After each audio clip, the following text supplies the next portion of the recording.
All right, so now we're going to talk about our cosines. So our cosine is going to be used to basically multiply whatever our miles per hour, our full value, to reduce it for the angle that the wind is coming at us or at the bullet. So 1230 would be 0.26, 1 o'clock 0.5, and so on. So if you want accuracy, then you can multiply those by these numbers here under the cosine. If you need speed, then we can actually just modify this and we can do quarters, kind of like a dollar bill. So 1230, we're going to make that 0.25 because typically that's something we can do in our head very quickly. 0.5 is already the same thing. Between 1:30 and 2 o'clock, we can just say that all of that is 0.75, and that's going to get us very close. And of course, 3 o'clock is our full value.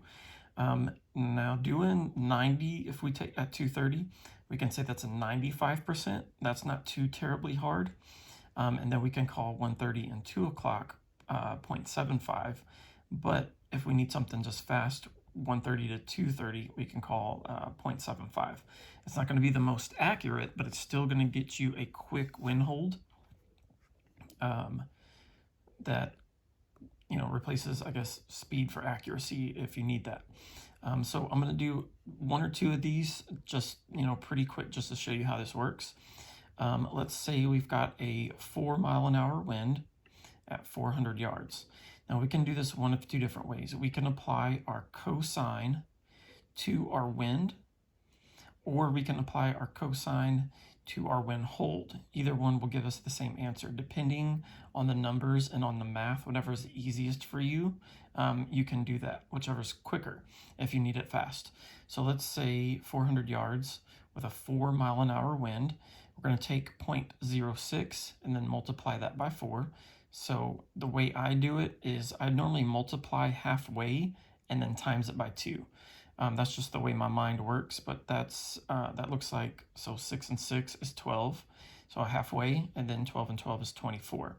So the 0.06 times 4 is 0.24. So now what we're going to do is, that is our full value wind. So if I have a wind from 3 o'clock, I'm going to hold 0.4 mils for that wind. Now let's say that wind is coming from 1 o'clock.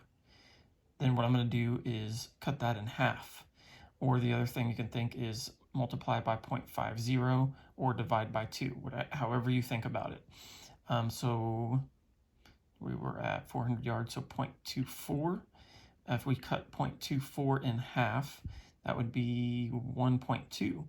So our 4-mile-an-hour wind at 400 yards coming from 130 is going to be 0.12. So it's very simple. The other thing we can do, let's say, we'll keep the same thing. Let's say we got a 4-mile-an-hour wind, 400 yards, and it's coming at 1230. So then what we can do is we take that 0.6, and well, that's already a quarter because it's only worth a quarter of that 0.24, which is 0.06. And then that's our wind hold. So it's very quick. Now, if we take, let's say we still got that same hold, but we're going to come in, our wind is somewhere between 130 and 230.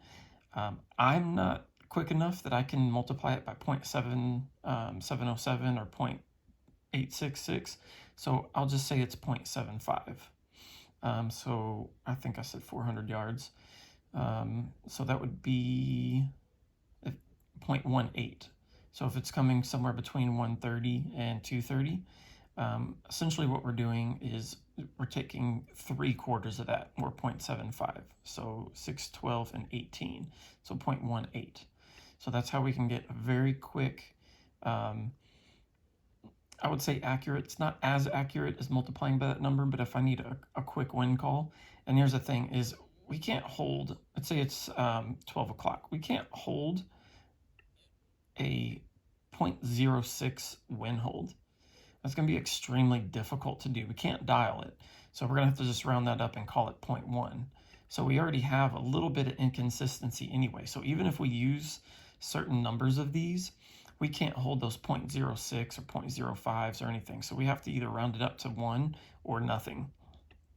Another way to kind of counteract those errors just in the formula, because we can't hold it, is we can just hold it on the target, meaning we hold just a little bit to the left or a little bit right. So let's say for this it's 1.5. Well, I can't hold 1.5, so I can either hold 1 or I can hold 2.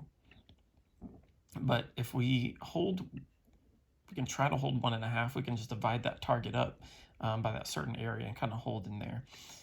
Anyway, getting a little bit off topic. Anyway, so we can apply that cosine to our actual wind value. So let's say 5 mile an hour, let's say 500 yards with a 10 mile an hour wind coming at 1 o'clock. So it's pretty simple. So we know 10 mile an hour wind, we're going to cut that in half, multiply by 0.5. So that gives us 0.5. So a 5 mile an hour wind at, I think I said 500 yards, would be 0.08 multiplied by 5. So 8, 16, 24, 36, 45. So 48, I'm sorry. So our wind value would be 10 mile an hour wind at 500 yards would be 0.48 if it was coming at, I forgot, now see I'm lost. I guess half the value is what I said. Okay. So pretty simple. What I'll do on the next video is I will actually start writing some of this stuff down so I don't get lost in what I'm telling you guys, switching between different wind holds. But that is how we are going to apply our cosine. So that cosine, again, can be applied either to our full value wind hold, or it can be applied to our full value wind, and the end result is going to be the same answer.